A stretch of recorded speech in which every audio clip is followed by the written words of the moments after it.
Bouchra, je suis super content de t'accueillir en interview en toute intimité pour te présenter à toute ma communauté qui te connaît très certainement parce que tu t'es fait connaître pendant le premier confinement grâce à des TikTok qui mélangent humour, chorégraphie, bonne humeur, prank. On regarde un aperçu.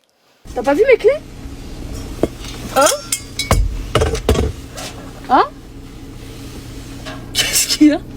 T'as pas vu mes clés? Tu fous moi ou quoi? Mais cherche mes clés, qu'est-ce qu'il y Mais a? t'es malade ou quoi? J'ai une crampe là à la jambe, s'il te plaît, masse-moi. Dans la jambe. Ouais, s'il te plaît. Oh! Ah! Tu dégoûtes là! Vas-y, c'est quoi ça? Édouard aux doigts d'argent. Ça te fait bizarre de revoir ça mais hors contexte? Ouais, ça me fait rire, toujours.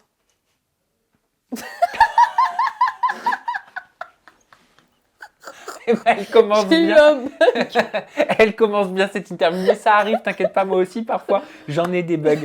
Alors c'est vrai que tu commences souvent tes pranks par on va pranker Mamadou et Je vais pranker Mamadou. je vais pranker Mamadou avec le doigt comme ça et tu l'appelles ton choubidou wawa. Voilà. Alors on va parler votre couple, tu vas nous expliquer en toute intimité bien sûr comment vous vous êtes rencontrés, ça fait un petit moment que vous Ouais. êtes ensemble, vous êtes connus, vous étiez très petits, bon vous étiez pas ensemble hein, à l'époque Non. mais voilà, tu nous diras comment ça s'est fait. Avant qu'on parle des pranks, avant qu'on parle d'humour, avant qu'on parle de ta casquette d'auto-entrepreneuse avec ton chéri Mamadou, avant qu'on parle de ta vie de famille, également j'aimerais savoir qui j'ai en face de moi. Voilà. J'ai envie de savoir qui se cache derrière la reine des pranks sur TikTok en France. Bah, c'est moi, Bouchra. D'où Ah. tu viens? D'où je viens de région parisienne. Voilà, je suis née dans le Val-de-Marne et j'y habite également. T'as fait quelles études? T'as grandi comment? Alors, j'ai fait quelles études? J'ai fait un BEP comptabilité. En fait, la conseillère d'orientation m'a mal orientée. Ah, c'est gênant. C'est très gênant. Il faut savoir que j'avais 2 de moyenne en maths, mais elle a trouvé la bonne idée de me mettre en BEP comptabilité. Donc, ce fut un échec. Et pourquoi être allé en BEP comptabilité quand on a 2 de moyenne en maths? Je sais pas, il n'y avait plus le choix en fait. C'était soit ça, soit rien. Il n'y avait plus de place ailleurs. Donc, elle a décidé de m'orienter en BEP comptabilité. Et tu l'as vécu comment cette mauvaise orientation? Comme un échec, et ce fut un échec. Ouais. Du coup, par la suite, j'ai arrêté l'école. Tu rêvais de quoi quand t'étais gamine? J'ai rêvé de quoi? Je sais pas. J'avais pas forcément de rêve. Ouais, j'avais pas forcément de rêve. Ouais, pour quelle raison? Mm. Je sais que je voulais être ma propre patronne. Bah c'est déjà Ouais. un sacré rêve ça. Mais dans quoi? Bonne question. D'accord. En fait, Donc, je l'ai mal vécu, mon échec scolaire. Le fait qu'on me dise d'aller en BEP comptabilité alors que c'était pas fait du tout pour moi. J'ai passé des années horribles en classe. mais j'ai retenu juste avant, t'as dit l'école c'était pas pour moi. Ouais, Tu l'as dit en plus avec une intensité et ton regard n'a pas trompé. ouais, Ça se voit que c'est un passage que t'as certainement mal vécu, ouais. l'école. Pourquoi? Je pense parce qu'on m'a mal orientée, tout simplement, c'est tout. Voilà. Et que quand on est dans une filière qui ne te correspond pas, bah, t'as qu'une seule envie, c'est de pas aller à l'école, de rester chez toi. Tu vas à l'école, tu comprends rien. Franchement, la comptabilité, c'était pas fait pour moi du tout. Mais avant la comptabilité, comment t'as traversé les années collège? Bah, ça va, ça s'est bien passé. Franchement, j'avais une très bonne moyenne au collège. Hein. En troisième, j'avais 14 de moyenne. Ah Ça oui. va, ouais. On m'a mis dans le BEP comptabilité. C'est à partir de là où tout a commencé à dégringoler. Mhm. Je séchais les cours. Voilà, je préférais rester chez moi parce que ça ne me correspondait pas. En fait, en gros, c'est comme si on m'avait forcé à faire ce que j'ai pas envie de faire. Et t'avais pas la possibilité à l'époque de dire mais ça me va pas du tout en fait, ça me ressemble pas, c'est pas ce que je veux faire. Bah, si, je l'ai dit, mais personne ne m'écoutait en fait. À l'école, personne ne m'écoutait. On me disait non, t'as pas le choix, il reste que ça comme place. Mais c'est un problème hyper important là que tu es en train de soulever. Oui. Parce que ce qui t'est arrivé, ça doit arriver à plein d'autres. Mm. Ouais, franchement, c'est triste. Hein. Et tes parents, ils t'ont accompagné comment là-dedans? Bah, ma mère vu qu'il n'y avait plus le choix, elle a essayé de prendre des rendez-vous avec le proviseur principal et tout. Ils lui ont clairement dit qu'il n'y avait plus de place nulle part, donc en fait, j'avais pas le choix. Elle pouvait rien faire, elle aussi, elle pouvait rien faire face à ça. Tu le connais depuis que tu as quel âge, Mamadou? Choubidou, je le Choubidou. connais depuis que j'ai 12 ans environ, 12-13 ans. C'est hyper jeune. Oui. Vous avez passé plus de la moitié de votre vie ensemble. Bah, en fait, on s'est connus en colonie de vacances, voilà, dans un camp de scout en plein milieu de la forêt à Auxerre, plus précisément Tonnerre.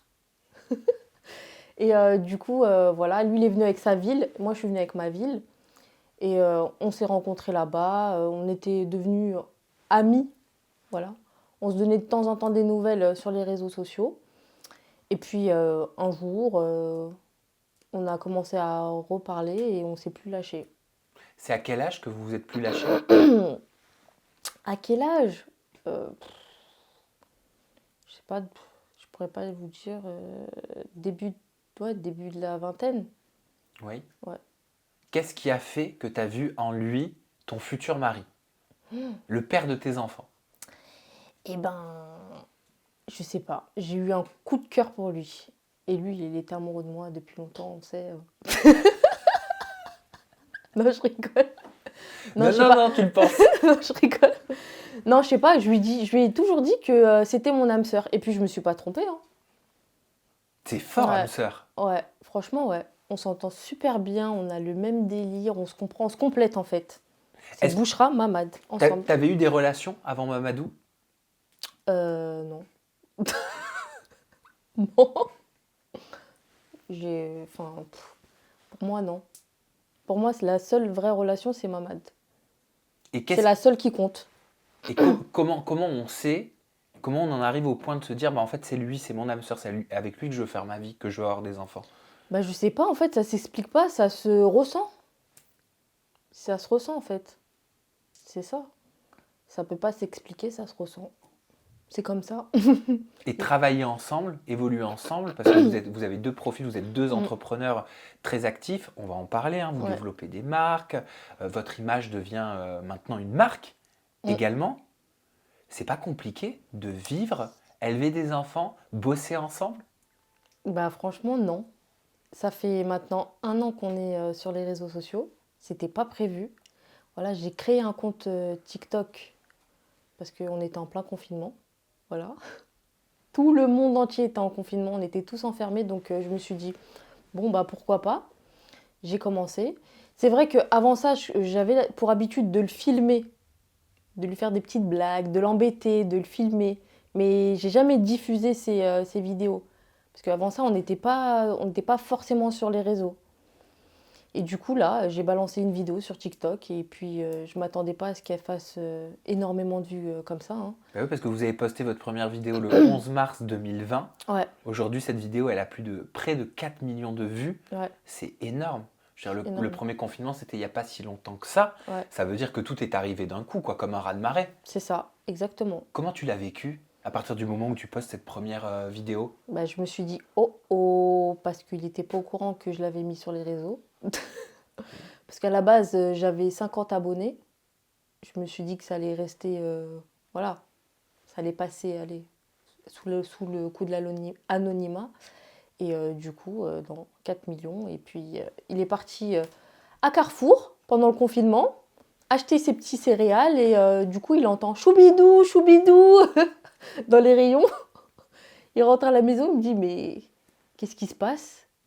Et puis, je lui ai dit, je lui ai montré. Et puis, il a bien pris, il a rigolé. On a Alors, rigolé. qu'est-ce qu'on voit dans cette première vidéo? C'est laquelle? Je m'en souviens plus. J'ai tellement fait de vidéos jusqu'à présent que je me souviens plus. Tu te souviens même pas de la Non. toute première vidéo Non, que tu as je m'en postée qui souviens a fait plus. près de 4 millions de vues? Non, je m'en souviens plus. Parce qu'après, j'ai enchaîné les vidéos. Mais alors, qu'est-ce qui fait que ça a pris, selon toi? Je sais que les gens, ils nous disent souvent, oui, je vous aime bien, vous êtes naturel, vous êtes, voilà, vous êtes monsieur et madame tout le monde. Voilà. C'est ce qui revient souvent. Il y a beaucoup de personnes qui s'identifient à nous parce qu'on est, finalement, on est simple. Vous deviez avoir ce potentiel-là avant Mm. de le mettre en vidéo. J'imagine que c'était pas la première fois qu'on devait vous le dire. De quoi? Bah, que vous aviez un potentiel drôle, Ah, plein d'humour, que votre binôme était particulier. ah oui, notre entourage, oui. Oui. On devait vous dire déjà depuis pas mal de temps, ah bah vous devriez faire quelque chose, vous avez loupé votre vocation. Non, on nous l'a pas dit ça. Eh ben moi je te le dis. On nous l'a pas dit, mais c'est vrai que beaucoup de personnes de mon entourage ou enfin, de notre entourage disaient que Mamadou, il était drôle. Voilà, c'est vrai. Et que on faisait un bon binôme.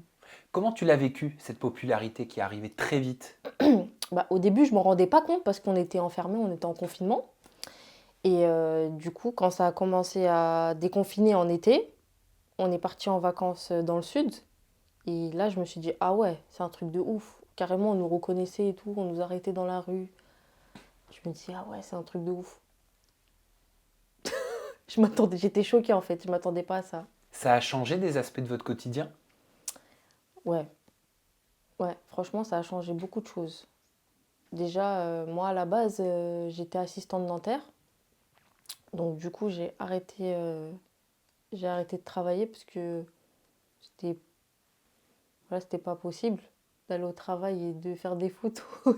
Pourquoi c'était pas possible? Parce que ta hiérarchie te disait ça va pas le faire, ou parce que toi ça te mettait dans une posture délicate? Voilà, moi, ça me mettait dans une posture délicate. Voilà, qu'on me filme, qu'on me reconnaisse, qu'on me filme à mon insu. Ah, il y avait des patients qui te filmaient? Oui. Ah oui, d'accord. Donc, du coup, voilà, j'ai préféré arrêter. Ça fait peur d'arrêter une sécurité? Non, parce que après, maintenant, j'en ai une autre.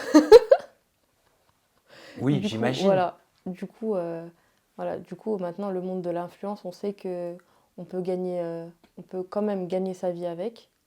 Donc, du coup, voilà. Certains que j'ai gagnent pris même très bien leur vie Voilà, avec. Mais par contre, c'est pas un métier dit de pleine sécurité. voilà, Souvent, on entend nos parents qui nous disent c'est pas la voie vers laquelle on nous pousse. Les parents, ils préfèrent souvent qu'on soit salarié, qu'on exactement. ait une assurance, qu'on cotise pour le chômage, Ouais, exactement. etc. Ouais, je suis tout à fait d'accord avec ça.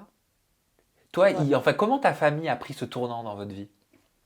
Franchement, ils l'ont bien pris, hein. Ma mère, elle s'est abonnée à ma chaîne et tout.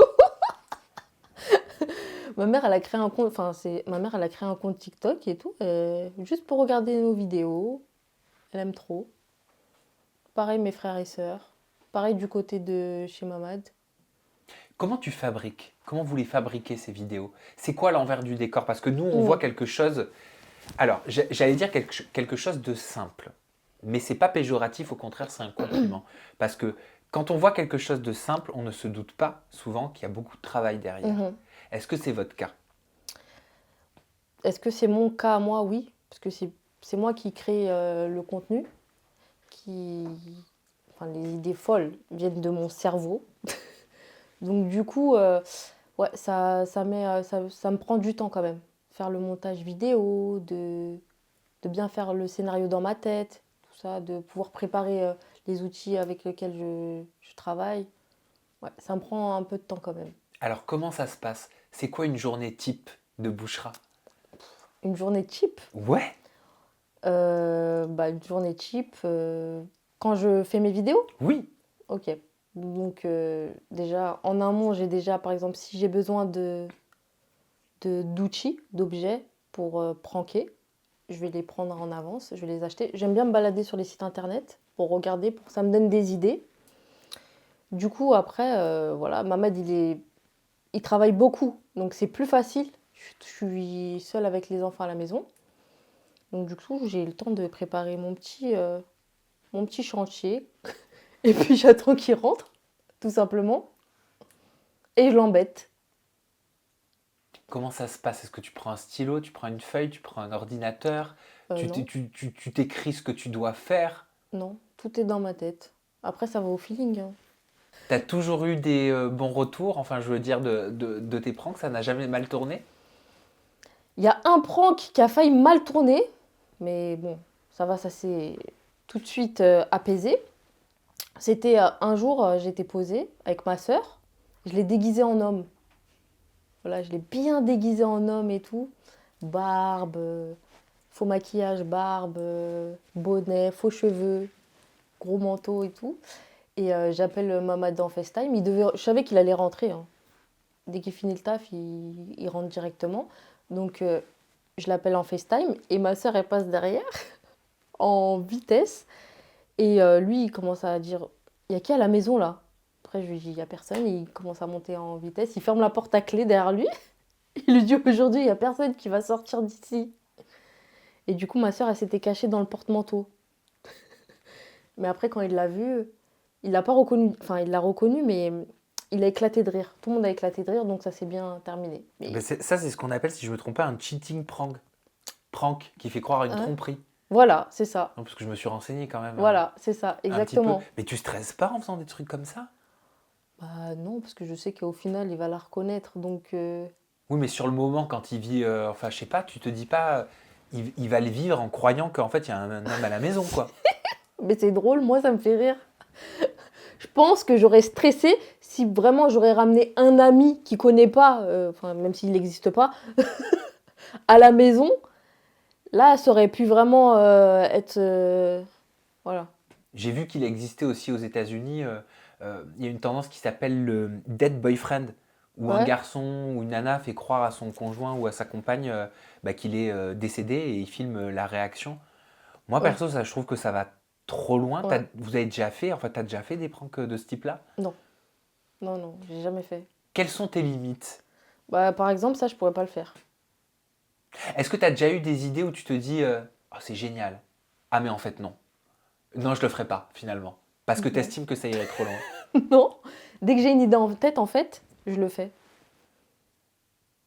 Donc ça va, pour l'instant, je suis pas allée trop trop loin, je trouve. Je vais te montrer un extrait vidéo d'un de vos pranks qui a fait beaucoup réagir. Avec des faux poils aux aisselles. T'as mis du temps, hein. Passe-moi le déodorant, s'il te plaît, il fait hyper chaud, là. Tu as mis du déodorant là? Oui, s'il te plaît. C'est vite fait, il sent bon, t'inquiète. Merci.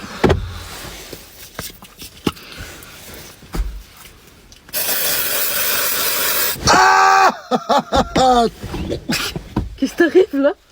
Qu'est-ce qu'il y a? T'es sérieux? Alors, il y a eu une flopée de très bons commentaires, mais dans le lot, il y a eu aussi notamment sur Twitter des commentaires de ce type-là qui disaient Bouchra et Mamad, vous n'allez pas nous faire croire qu'après 200 pranks par semaine, vous tombez encore dans le panneau pour des pranks banals. Voilà. Moi, ça m'intéresse de savoir aujourd'hui, qu'est-ce que tu réponds à ce type de commentaires? J'ai pas Twitter. T'as pas Twitter? J'ai pas Twitter.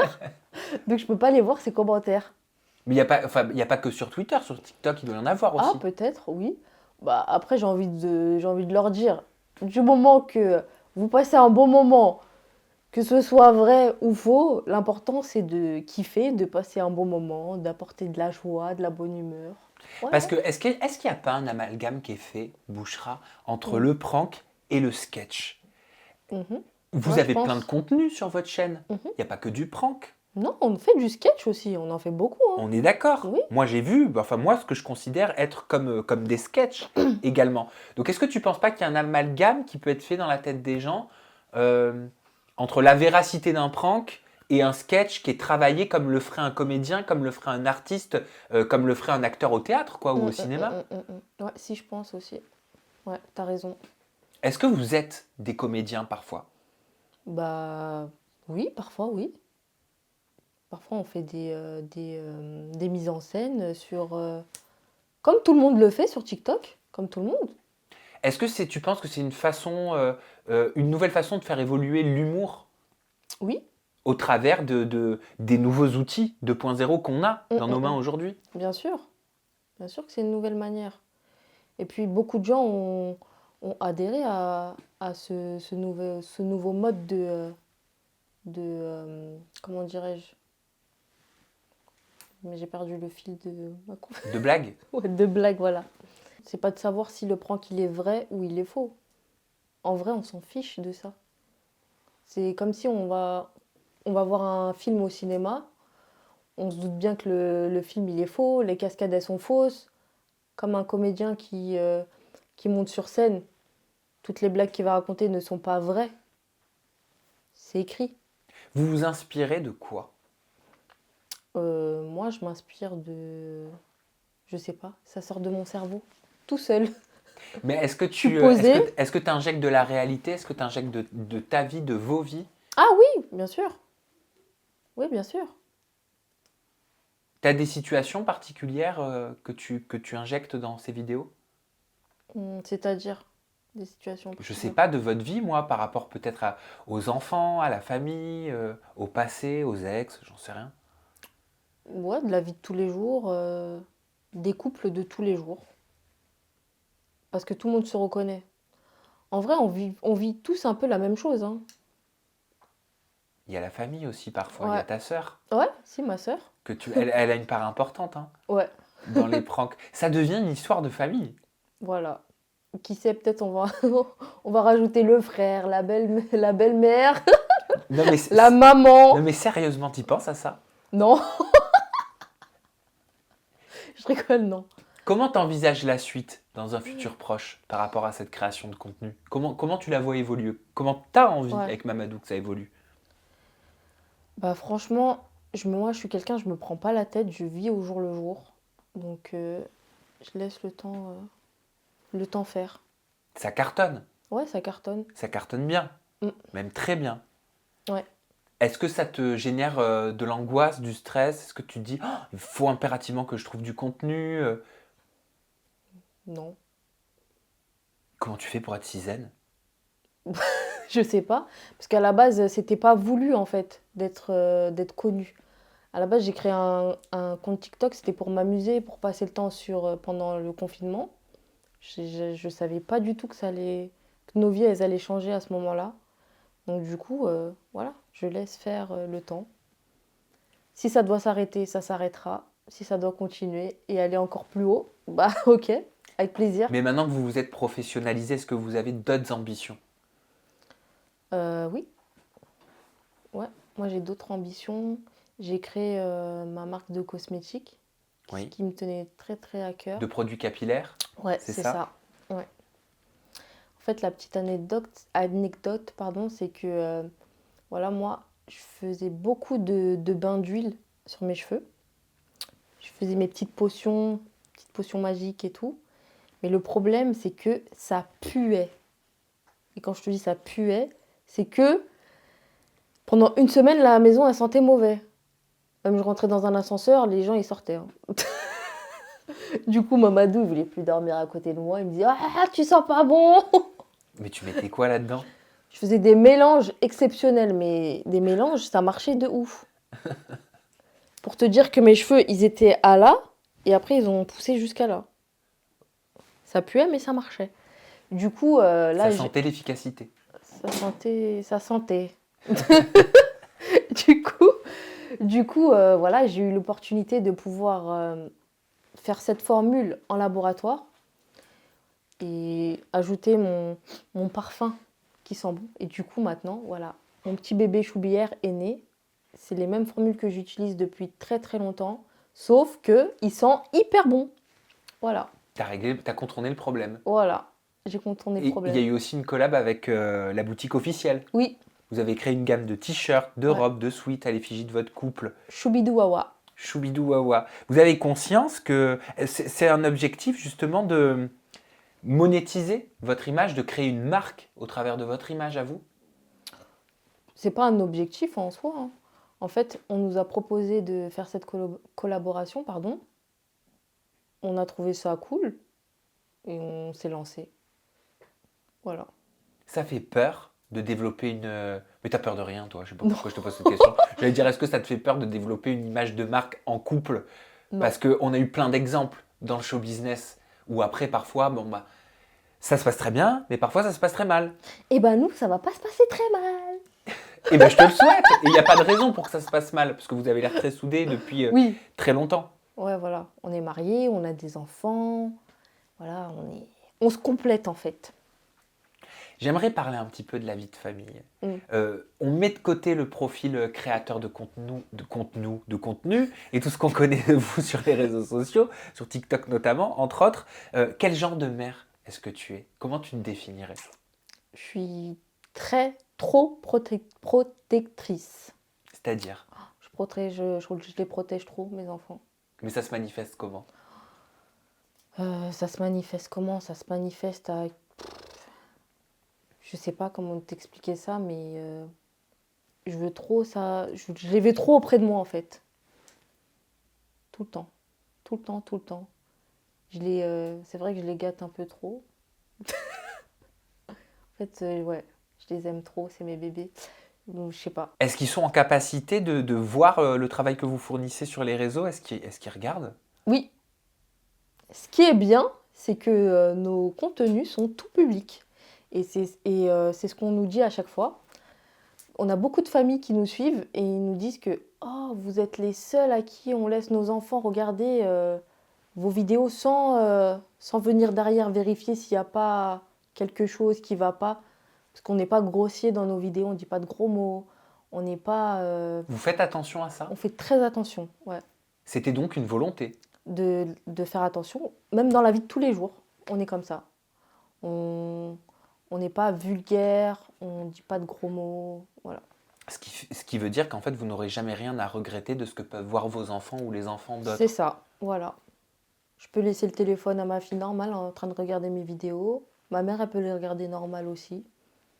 Tout le monde. Et si plus tard, vos enfants, ils ont envie de faire comme vous, Mhm. de faire comme toi, tu les accompagnes, tu les aides, Avec plaisir, tu les conseilles? bien sûr. Si ma fille, elle veut vraiment faire ça, pourquoi je l'en empêcherais? Je suis pas une mauvaise conseillère d'orientation. je... je vais pas l'envoyer. Non, parce que franchement... Vous êtes jaloux dans votre couple? Bah après, dans un couple, il y a toujours un petit peu de jalousie, c'est normal. Si on aime une personne, faut au moins un minimum. Mais sinon, ça va. C'est plus Mamad qui est jaloux que moi. Parce que je suis tombé sur une chanson que vous avez créée avec Mamadou et que vous avez partagée sur les réseaux sociaux. Et elle parle, elle traite du Ouais. sujet de la jalousie. Je me suis naturellement demandé si vous vous étiez inspiré de votre propre vie ou alors si c'était fictif. Oui, quand même, parce que je l'appelle beaucoup de fois par jour. Mais genre en mode confession intime. Ouais, mais je l'appelle, mais c'est pas de la jalousie, c'est parce que il me manque. Voilà. Mais tu dis quoi? Salut, ça va? Tu fais quoi? Tu manges quoi? Tu fais quoi? T'es où? Alors que je sais où il est. Tu fais quoi? Ah, d'accord, ok. Ah, juste pour entendre sa voix, c'est tout. Mais t'es pas plus jalouse que ça donc. Non, ça va. Alors cette chanson, elle est inspirée de qui? De Mamadou? Ouais, de Mamadou ou de la vie de tous les jours. Je Il est, pense ja- que... il est jaloux lui? Ouais, il est plus jaloux que moi, ouais. Genre? Genre, qu'est-ce que je pourrais dire? Je suis sa femme, voilà. Je sais pas, il est jaloux. Il est plus jaloux que moi. Mais bon, même s'il a rien à jalouser. Il est dans le coaching. Ouais. Il travaille aussi avec des footballeuses. Oui? Ça t'agace? Non. Pas du tout. C'est même moi qui lui ai donné l'idée de coacher une équipe féminine. Donc, vraiment, pour vous dire que la jalousie, ça va. Et à ton niveau, si tu dois faire des collaborations ou autres avec des personnes de la jante masculine, Ça, je sais pas si ça va passer. ah oui, t'es obligé de grimer ta sœur. Hein, Choubidou? Ça va passer ou pas? Est-ce que je peux faire des collabs? Bien sûr, avec plaisir. Non, parce qu'il est en train de nous regarder. Il veut pas venir. Voilà. Voilà. Il préfère laisser Bouchra toute seule. Grave! Et Voilà. elle était stressée en plus avant. Voilà. Mais t'as vu comment il se débrouille super bien? Mais bien sûr qu'elle se débrouille très bien. Regarde, elle te Regarde. fait une Il place. y a une place. Regarde. Tu viens nous faire un petit coucou? Allez, viens. Il est timide. Arrête, parce qu'après, le petit coucou il va se transformer, je vais rester assis. C'est pas la peine, laisse-moi tranquille. Tu te débrouilles très bien comme ça. D'accord. Pourquoi il a envie de te laisser seule pour l'interview? Qu'est-ce qu'il Je sais t'a dit pas. en off? Il m'a dit qu'il faut que, voilà, on essaye un peu de se détacher. Mais moi, j'y arrive pas. Mais parce que vous êtes tout le temps ensemble. C'est ça. T'arrives pas à te détacher. Non. Là, je suis pas bien. C'est pour ça, regarde, j'ai laissé une place là. En espérant qu'ils viennent, mais il y a personne. Il y a personne qui vient. Choubidou. Regarde, je suis pas loin, je suis là. Donc tu vois, t'es pas seul là. Ouais. Bouchra, Oui. moi tu me fais beaucoup rire. Vraiment. Et tes vidéos aussi. Merci. Mais souvent, derrière l'humour, il se cache quelque chose de plus profond. Ah, ah. Je vois que tu es très pudique. Mm. J'ai du mal à creuser, quand même. Mais j'aimerais savoir quelles sont tes failles. Quelle est ta faille? Mhm. Est-ce qu'il y a eu un événement, à un moment donné dans ta vie, qui t'a fait voir les choses différemment? Ah, franchement, si je commence à me dévoiler, là, on en a pour 24 heures d'interview, là. Ça tombe très bien, j'ai un format qui s'appelle 24 heures avec. C'est vrai? Oui, pendant 24 heures, je dors. Mince! Je dors chez mes invités. Enfin, je C'est vrai? suis invité chez eux, bien sûr, et je filme tout pendant 24 heures. Ah, mais tu devrais venir à la maison. Immergé dans la vie des personnalités. C'est cool, Si tu ça. me lances l'invitation, je viendrai avec plaisir. Vas-y, viens. Avec plaisir. Tu vois, tu es en train d'utiliser un subterfuge pour pas que je creuse. Sinon, on disait quoi, déjà? On disait que j'avais 24 heures. Ah oui, 24 heures. Et c'est quand que tu viens? À la maison? Quand tu m'inviteras. Non, mais franchement, je te promets que ça me ferait kiffer. C'est vrai? Ah, mais vraiment. Non, mais là, t'es pas prêt. Tu Par vas contre, repartir, là, regarde derrière toi. Il y a marqué en toute intimité. Ah ouais. Ah ouais, j'avais pas vu. Alors, moi, je respecte si t'as pas envie de te livrer plus. Voilà. J'ai une intime conviction, mais ça m'appartient. Mais pourquoi t'es si pudique avec toi, ta vie, ton passé? Non, c'est parce que, en fait, c'est tout nouveau pour moi. Et je pense que je suis pas encore prête à me dévoiler à 100% au public. Franchement, de base, je suis quelqu'un qui raconte jamais sa vie aux gens, même à mes amis, hein. Que ce soit mes amis, peu importe, j'ai du mal à me confier. À te Voilà. livrer. Voilà. Donc ça veut dire que tu t'intériorises beaucoup. Beaucoup, beaucoup, beaucoup. Et ça explose jamais? Si, des fois, j'explose, mais sur un autre sujet. Tu contournes. Voilà. T'es une contourneuse. C'est ça, exactement. Mais c'est vrai que je garde beaucoup de choses en moi. J'aime pas raconter ma vie, mais vraiment. Tu craques parfois? Bah ouais, ça m'arrive. Dans quel genre de situation tu peux craquer? Hum, Quand c'est un trop plein, je sais pas, quand ça y est, quand la goutte d'eau fait déborder le vase. Quel genre de goutte d'eau peut faire déborder le vase? Je sais pas. Je sais pas. Je sais pas. Franchement, comme ça, je pourrais pas te dire. Mais c'est vrai que ouais, je suis quelqu'un qui, de base, ne raconte pas sa vie. Peut-être qu'après, au fur et à mesure du temps, je vais un petit peu plus me dévoiler. Mais comme ça, là, au bout d'un an,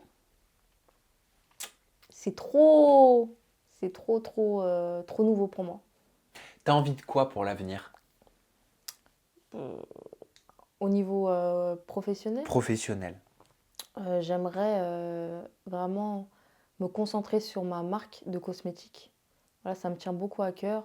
Pouvoir développer d'autres produits. Voilà. Et puis, voilà, j'aime beaucoup le maquillage aussi. Le rêve ultime. Le rêve ultime, j'aimerais bien créer ma marque de make-up. Oui. Ouais. T'as déjà des idées? Tu travailles déjà dessus? Pas encore. Pas encore. Mais ça, j'aimerais vraiment le faire. J'aime beaucoup le maquillage. Je sais pas si tu as regardé un peu mon compte. Je m'amuse des fois à faire des make-up. Voilà. Et YouTube? YouTube, ouais, c'est avec Mamad. Voilà, on est présent sur YouTube, Bouchra et Mamad. Vous préférez quel réseau? Moi, je préfère TikTok. Pourquoi? C'est là où tout a commencé. C'est là où la grande histoire d'amour a commencé. Voilà, Avec le public. c'est ça. Parce que la vôtre avec Mamadou, elle existe depuis bien longtemps. Exactement. Merci Bouchra. De rien. Je t'en sais que prie. c'était pas un exercice évident Ouais. pour toi, mais je suis ravi de l'avoir fait avec toi et d'avoir pu t'accompagner là-dedans, parce que j'ai appris quand même à mieux te connaître. Voilà, et je suis sûr que vous aussi. On peut te suivre sur tous tes réseaux sociaux. Ton compte Insta, c'est Bouchra Off. Ton compte TikTok, c'est Bouchra Off. Ton Snap, c'est Bouchra.mamad. La chaîne YouTube, c'est Bouchra et Mamad. Est-ce que j'en oublie? C'est ça, parfait. Facebook, Ah oui, bah oui, Facebook, c'est quoi? Bouchra.mamad. Bouchra.mamad aussi. Bouchra, le mot de la fin, je te l'offre. Ta caméra, elle est juste là. Tu peux dire ce que tu veux à votre public, à toutes les personnes qui vous suivent ou qui vous suivront demain. Ok. Bon. Je voulais vous remercier. Non, je rigole. Elle a cru qu'elle était aux énergies plus Grave, je te jure. Bah, franchement, ça me fait trop plaisir de pouvoir vous rencontrer, pouvoir échanger avec vous aussi sur les réseaux sociaux. Vous êtes une communauté en or, ne changez pas, vous êtes les meilleurs et moi, je vous aime vraiment. Merci Bouchra, merci à vous pour votre fidélité. On se retrouve très prochainement avec une nouvelle personnalité et toujours bien sûr, j'espère, des confidences en toute intimité. D'ici là, vous prenez bien soin de vous. À bientôt.